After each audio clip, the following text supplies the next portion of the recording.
Welcome back friends. एक और short video लेके मैं हाजिर हूँ यहाँ पे। इस शॉर्ट वीडियो में हम बात करने वाले हैं क्रोमोसोमल बेंडिंग के बारे में। हमने कई वीडियो में बताया है कि जब आप क्रोमोसोम पढ़ते हो तो उसको जब किसी बेसिक डाई से स्टेन कर देते हो तो एक होता है हेट्रोक्रोमेटिन और एक आता है यूक्रोमेटिन। जो यूक्रोमेटिन होता है वो आपको पता है कि वो एक्टिव रीजन होता है और हेट्रोक्रोमेटिन जो होता है वो इनएक्टिव रीजन होता है।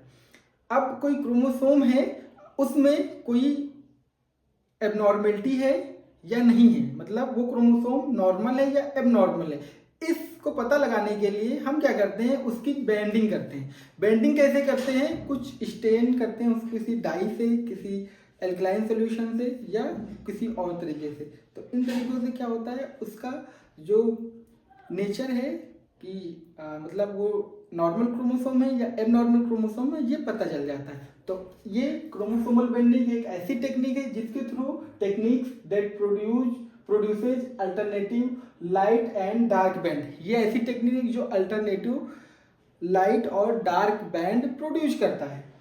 इस डार्क बैंड मतलब लाइट बैंड और डार्क बैंड से पता क्या चलता है, ये these band help in identifying normal and abnormal chromosome.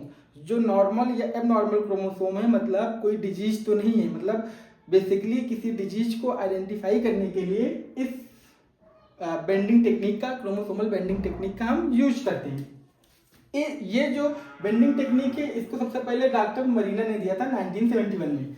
ये क्रोमोसोमल बेंडिंग हम कई तरीके से कर सकते हैं। हम जिम्सा का जो है यूज करके कर सकते हैं, तो उसको जी बेंडिंग बोल देते हो। हम रिवर्स बेंडिंग कर सकते हैं जिसमें हम किसी क्रोमोसोम को एसिडिक सोल्यूशन से जो है ट्रीट करके फिर जिम्सा डाल दें तो आर बेंडिंग हो जाता है। फिर किसी सोल्यूशन में अगर हम क्यूनाक्रीन डाल देते हैं तो वो क्यू बेंडिंग हो जाता है। और अगर हम किसी सेंट्रोमियर को हम जो है जिम्सा से स्टेन कर देते हैं तो वो सी बेंडिंग कहलाता है। तो सबसे पहले हम एक एक करके बात करने वाले हैं जी बेंडिंग के बारे में। जी बेंडिंग को जिम्सा बेंडिंग भी कहते हैं, जी इक्वल टू जिम्सा। ये एक स्टेन होता है। हम क्या करते हैं, हमको जिसको पता लगाना होता है कि ये क्रोमोसोम नॉर्मल है या एबनॉर्मल है, उसको क्या करते हैं, उस क्रोमोसोम को हम पहले ट्रिप्सिन से ट्रीट करते हैं। आपको पता है ट्रिप्सिन एक प्रोटोलिटिक एंजाइम है, प्रोटीन को डाइजेस्ट करता है। फिर उसको ट्रिप्सिन के बाद उसको जिम्सा से ट्रीट कर देते हैं और हमको दो तरीके के बैंड मिलते हैं, एक मिलता है डार्क बैंड, एक मिलता है लाइट बैंड। जो डार्क बैंड होता है वो एटी रिच होता है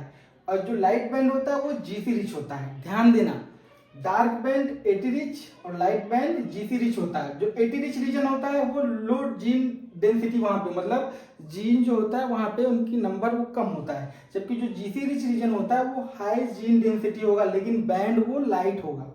ठीक है। फिर दूसरा टाइप का जो क्रोमोसोमल बेंडिंग टेक्निक वो है आर बेंडिंग। आर बेंडिंग मतलब R stand for reverse. Reverse bending क्या है, जो जिम्सा में था उसका रिवर्स हो जाएगा। यहाँ पे क्या करोगे, आप क्रोमोसोम लोगे, क्रोमोसोम को क्या करोगे, हॉट एसिडिक सेलाइन से आप ट्रीट कर दोगे। जैसे ये हॉट एसिडिक सेलाइन से ट्रीट करोगे फिर उसके बाद आप उस पर जिम्सा डाल दोगे। जिम्सा स्टेन जैसे डालोगे यहाँ भी आपको दो तरीके के बैंड मिलेंगे, एक मिलेगा डार्क बैंड, एक मिलेगा लाइट बैंड। जो डार्क बैंड होगा यहाँ पे डार्क बैंड 80 रिच था, यहाँ पे डार्क बैंड जीसी रिच होगा।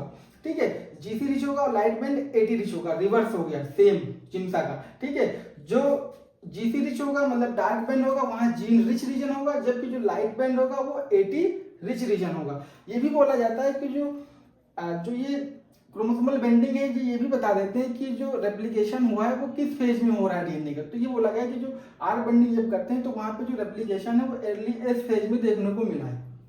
तीसरी टाइप की बेंडिंग जो है वो क्यू बेंडिंग। क्यू बेंडिंग जो है ये जो है क्रोमोसोम को क्या करते हो, क्यूनाक्रीन, जो क्यू स्टैंड फॉर क्यूनाक्रीन। तो क्यूनाक्रीन एक प्रकार की डाई है, तो इसको जब क्रोमोसोम से स्टेन करते हैं, क्रोमोसोम को स्टेन करते हैं तो दो तरीके के यहाँ भी बैंड मिलते हैं, एक डार्क बैंड होता है, एक लाइट बैंड।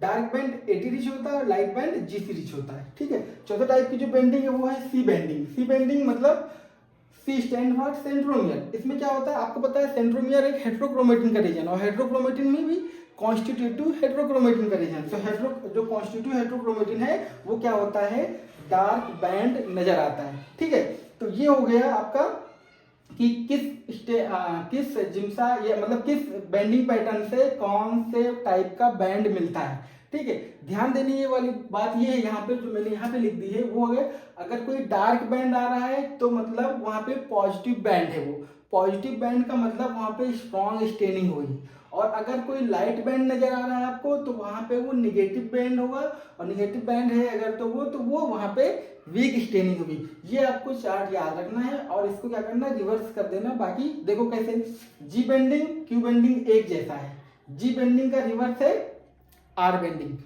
याद हो जाएगा ऐसे ही, ठीक है। और बस आपको डार्क बैंड होगा, पॉजिटिव बैंड होगा, स्ट्रॉन्ग स्टेनिंग होगी, लाइट बैंड होगा, निगेटिव बैंड होगा और वीक स्टेनिंग होगी, यही आपको याद रखना है, ठीक है। तो ये आपका क्रोमोसोमल बेंडिंग पैटर्न है। आपको अच्छे से आप इसकी नोट्स बना लीजिएगा। इतना ही है जितना मैंने आपको बताया है क्रोमोसोमल बेंडिंग में। ये आपके CSIR में 3 से 4 बार ये क्वेश्चन पूछा गया है, और कभी मतलब आप जब नहीं सोचोगे तभी ये पूछा गया है क्वेश्चन, ठीक है। तो आप इसको अच्छे से पढ़िएगा, और कहीं भी पूछा जा सकता है, आपके प्रीवियस ईयर के क्वेश्चन भी हो जाएंगे इससे, इस क्रोमोसोमल बेंडिंग से। तो होप आपको ये वीडियो अच्छा लगा हो, और आपको जो भी आपके डाउट रहे हों क्रोमोसोमल बेंडिंग पैटर्न से वो क्लियर हो गए हों। तो इस वीडियो में इतना ही रखते हैं, मिलते हैं हम नेक्स्ट वीडियो में। तब तक के लिए bye bye, thanks for watching.